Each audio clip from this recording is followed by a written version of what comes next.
To introduce Tony. Okay. Morning everybody. I'll just explain what we're doing today. Basically what we're doing is looking at how birds can actually help farmers, and then of course how farmers can actually help birds. So a lot of times when I talk about birds on farms, people think of we've got enough parrots, we don't need any more of those, and I will say existing farm practices actually have made them super abundant. I'm talking about helping the birds that actually will help the farmers. So we're looking at a different group of birds altogether.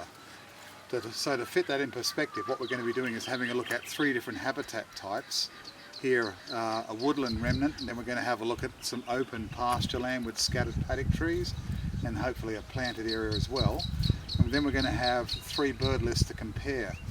When we get back to the hall, what I'm going to be doing is talking about bird habitat issues, why birds are important, and why if you create habitat that's good for birds, it means it's actually very good for other forms of wildlife as well.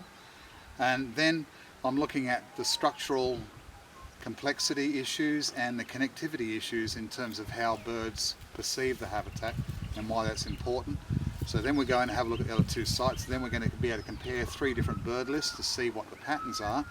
And then I'm going to sum up by looking at the sort of what the priorities on farmland should be for managing habitat for birds. So what we're going to do now is we're going to spend about, say, half an hour to 3/4 of an hour wandering through this bit of bushland remnant here.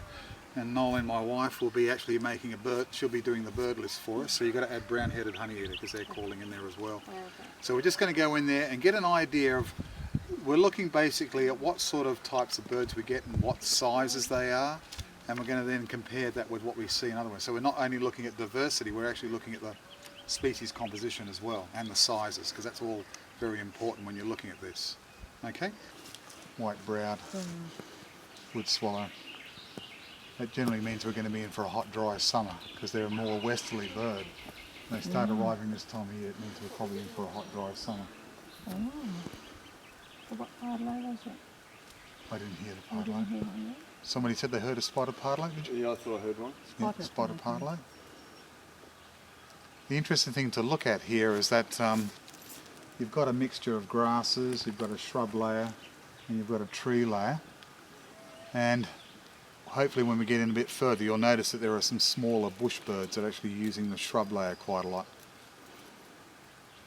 The interesting thing is you'll get some species that will actually be canopy foragers, but they actually won't use that habitat area unless there actually is some shrub component there, because if they've got potential predators, they actually want to drop into the shrub layer for protection. If it's not there, it limits the diversity a bit. Yeah, so it's single call high up. Sounds a bit like a sparrow chirp. Could be quite a few of them. They're up so high you won't see them.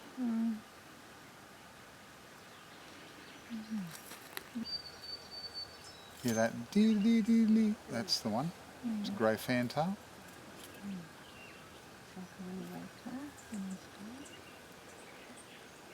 Okay, crimson rosella, something you saw. Silver eye I can hear.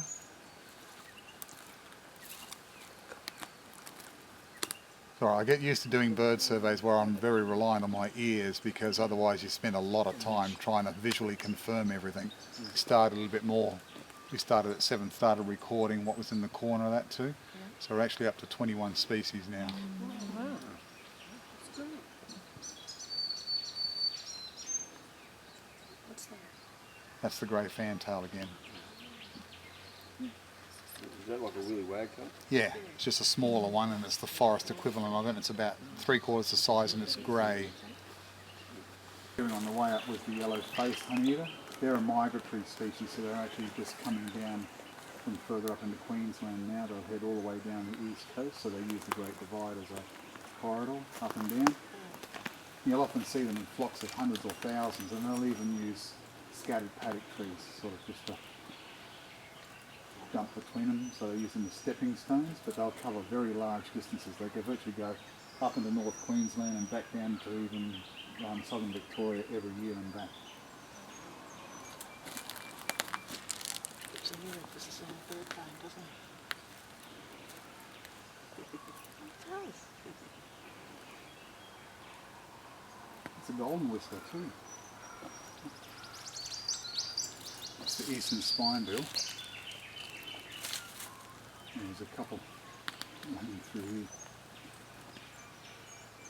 See that? And there's the eastern yellow robin, that chop, chop, chop.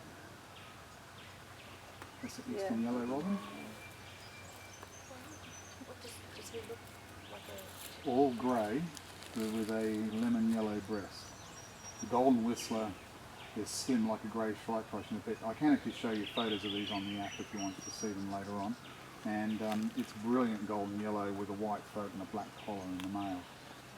But they move into more open habitats in the winter, and then they move up into the top of the divide, up into the ranges to breed, or into wet forest to breed in the summer.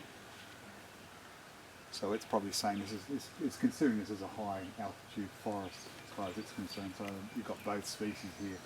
Whereas further down, if you go down to Grabine area or ours, it's like a Bundy clock sort of thing. But when the Rufous Whistler arrives, because it's actually up in Queensland too, and has come down, and the Golden Whistler's actually gone up into the higher altitude forest, so they're only there around our place in the winter, and the Rufous is there in the summer.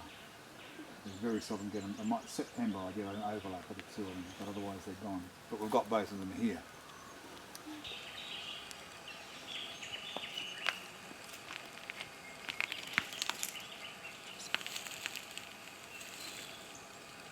Brown thornbill. Just did that. That one. That's a brown thornbill.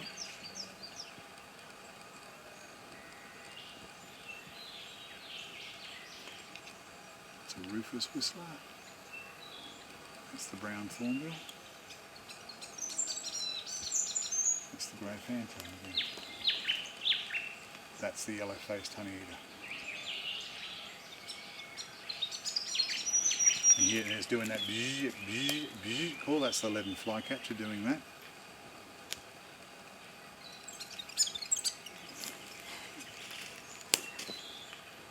What's making that noise?